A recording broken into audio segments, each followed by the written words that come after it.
ওয়েলথাঙ্গার হিলপে একটা জার্মান ভিত্তিক আন্তর্জাতিক উন্নয়ন সংস্থা। আমরা বাংলাদেশে কাজ করছি এবং পৃথিবীর প্রায় 42টা দেশে আমরা কাজ করি। সো এইখানে আজকের যে কর্মকাণ্ড সেটা মূলত আসলে ওই ফাউন্ডেশনের সাথে মিলে আমরা পিকেএসএফ এর সাথে একসাথে এই কার্যক্রমটাতে আমরা আয়োজন করেছি। সো একটা বিষয় যদি অভিজ্ঞতার জায়গা থেকে বলি, সেটা হচ্ছে যে আমরা একটা কার্যক্রম বাস্তবায়ন করছি, সেটা হচ্ছে agro ecological food system transformation, যেটা বাংলাদেশ, ইন্ডিয়া এবং নেপাল এই কার্যক্রমটা চলছে। এবং বাংলাদেশের মূলত হচ্ছে যে ফোকাস এরিয়া হচ্ছে আমাদের মানিকগঞ্জ জেলা এবং সিলেট জেলা। এর পাশাপাশি আরো একটা ফুড সিস্টেম প্রজেক্ট যেটা ঢাকা বিভাগকে চিন্তা করে আমরা করছি। সো এখানে যদি আমরা বলি, সেটা হচ্ছে গ্লোবালি আমাদের একটা ফুড সিস্টেম ফ্রেমওয়ার্ক আছে, এবং এই ফুড সিস্টেম ফ্রেমওয়ার্কের আলোকে যদি আমরা বলি, সেটা হচ্ছে আসলে ফুড সিস্টেমটা মূলত তিনটা বিষয়কে আমরা বিবেচনা করি। একটা হচ্ছে সাস্টেনেবল প্রোডাকশন, সাস্টেনেবল মার্কেটিং এবং সাস্টেনেবল কনজাম্পশন। এই তিনটা পিলারকেই এখানে আমরা বিবেচনা করছি। এই কাজটা করতে গিয়ে আমরা যে প্রকল্পটা বাস্তবায়ন করছি সেখানে আসলে ফোকাস দিচ্ছি, একটা হচ্ছে যে মাইক্রো লেভেল, একটা হচ্ছে মেসো লেভেল, একটা হচ্ছে ম্যাক্রো লেভেল। মাইক্রো লেভেলে হচ্ছে যে ফার্মার্সদের সাথে কাজ করা, এবং রুরাল লেভেলে যে সমস্ত প্রডিউস গ্রুপ আছে তাদের সাথে করা, এবং সেইখানে মূলত আমরা অ্যাগ্রো ইকোলজিক্যাল প্রিন্সিপালটা বাস্তবায়ন করার চেষ্টা করছি, যেখানে এফএও রিকমেন্ডেড 13 প্রিন্সিপাল আমরা বলছি সেইটাকে। এবং সেই কাজটা করতে গিয়ে আমরা যেটা করছি সেটা হচ্ছে যে একটা গ্রাউন্ড লেভেলে আসলে এভিডেন্স জেনারেশনের জন্য ফুড সিস্টেম অ্যাসেসমেন্ট করছি। আসলে আসলে ওইখানকার ক্লাস্টারটাতে আসলে কিভাবে এই কার্যক্রমটা চলছে, এখানে ডায়েট ডাইভার্সিটি, তারপরে হচ্ছে যে ফার্মার্সদের প্র্যাকটিস, গত 30 বছরের আগে কি প্র্যাকটিস ছিল, কারা এখানে কাজ করে, স্টেক হোল্ডার কারা, সার্ভিস কিভাবে দিচ্ছে, ক্লাইমেট চেঞ্জের ফলে কিরকম বিরূপ প্রক্রিয়া চলছে, এরকম একটা agro ecological food system transformation tour শেষ করছে, যেটা আসলে পুরো প্রায় 1 মাস ব্যাপী ওই ক্লাস্টারে আমরা হচ্ছে যে এই অ্যাসেসমেন্টটা করি, ওই কমিউনিটির লোকজন দিয়ে। যে ক্লাস্টারে, যেমন আমি যদি বলি যে মানিকগঞ্জে আমাদের একটা ক্লাস্টার, জয়মন্টপ ক্লাস্টার, হয়তো একটা ইউনিয়নের প্রায় 15টা ইউনিয়ন গ্রামকে আমরা নিয়েছি, যেখানে প্রায় 4,500-এর মতো কৃষক আছে, তাদেরকে নিয়ে এই কার্য এই এই অ্যাসেসমেন্টটা করছি। এটা গেলো এক ধরনের। এরপরে আরেকটা কার্যক্রম যেটা হচ্ছে যে আমরা যেটা বলছি সেটা হচ্ছে যে এই কার্যক্রমটা করতে গেলে আসলে দক্ষতা উন্নয়ন একটা বড় বিষয়।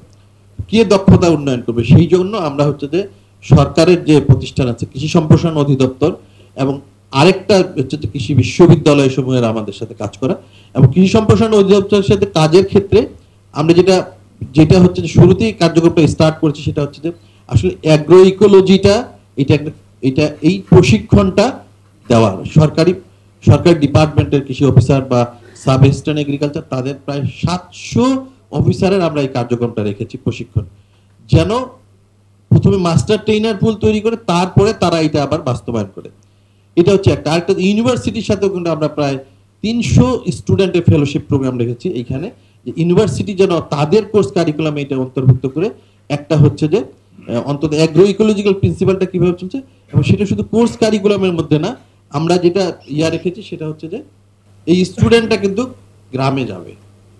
আমরা সেই প্রভিশনটাও রেখেছি, কমপক্ষে 1 মাস সে গ্রামে থাকবে, কৃষকের বাড়িতে থেকে এই এই এভিডেন্স গুলো জেনারেট করতে কৃষককে সহযোগিতা করবে। তাহলে গেল দুইটা বিষয়।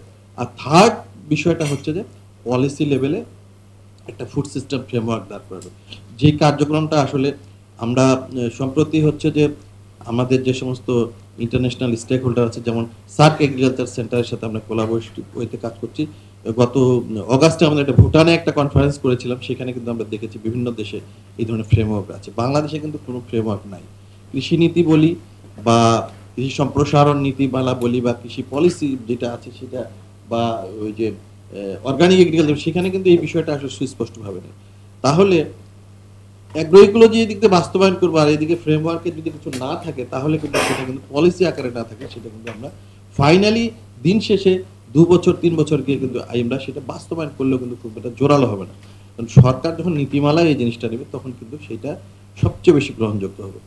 সো আমাদের হচ্ছে যে আজকের এই মানে আয়োজনের মাধ্যমে আমি যেটা মানে প্রত্যাশা করব, একটা হচ্ছে যে আমার পার্সোনালি বা আমাদের প্রকল্প থেকে, বা আমরা যেহেতু আমরা এই কার্যক্রমটা বাস্তবায়ন করছি সরকারি সংস্থা, ইউনিভার্সিটি, কৃষক সংগঠন এবং আমাদের লোকাল ইমপ্লিমেন্টিং পার্টনার আছে তাদেরকে নিয়ে। সো যেমন ডিপার্টমেন্ট অফ এগ্রিকালচার এক্সটেনশনের সাথে আমি যখন কাজ করতে যাব, আমার কিন্তু একটা এমওইউ লাগবে বা লেটার অফ ইন্টেন্ট লাগবে। Which is very much essential. আমরা কিন্তু শুরুতেই একটা কোলাবোরেটিভ কার্যক্রম ন্যাশনাল লেভেলে করেছি, কিন্তু এখনো ফিল্ড লেভেলে ইমপ্লিমেন্টেশনে আমাদের জন্য। সো ডিএর কাছে আমার এই সহযোগিতা লাগবে যে তারা যেন অন্তত এমওইউ বা এলওআই করার আগ পর্যন্ত it's a long term process. So যদি এরকম একটা অফিস অর্ডার বা কিছু দেয়, so we can start this process. ইউনিভার্সিটির সাথে এমওইউ করতে আমাদের খুব বেশি ঝামেলা হয় না। আমি শেরেবাংলা কৃষি বিশ্ববিদ্যালয়ের সাথে আমরা কাজ করবো, ভিসি স্যারের সাথে কথা বলেছি, সেখানে কোনো সমস্যা নেই। তাহলে ডিইর কাছে এটা যেমন আমাদের একটা হচ্ছে যে এক ধরনের আমাদের তাদের কাছে প্রত্যাশা। আরেকটা প্রত্যাশা হচ্ছে আমাদের মন্ত্রণালয়ের কাছে, সেটা হচ্ছে যে ফ্রেমওয়ার্কটা করতে there might be needed a kind of একটা কোর গ্রুপ হইতে পারে যারা এই ফ্রেমওয়ার্কটা তৈরি করবে। তাহলে এই ফ্রেমওয়ার্কটা কৃষি সম্প্রসারণ অধিদপ্তর বা অন্যান্য যারা ডিপার্টমেন্ট তাদের সহযোগিতায় এই ফ্রেমওয়ার্ক একটা তৈরি করার জন্য একটা ছোট করে কমিটি করা, পাশাপাশি তারা সেগুলোকে দেখলো, দেখভাল করে ফাইনালি একটা হচ্ছে যে বাংলাদেশে একটা ফুড সিস্টেম ফ্রেমওয়ার্ক নীতিমালা হোক, যেটা কৃষি পলিসির মধ্যেও থাকতে পারে, অথবা ধরেন যে কৃষি সম্প্রসারণ পলিসির মধ্যেও থাকতে পারে, সেটাকে একটা আলাদা একটা অংশ হিসেবে নিয়ে আসা।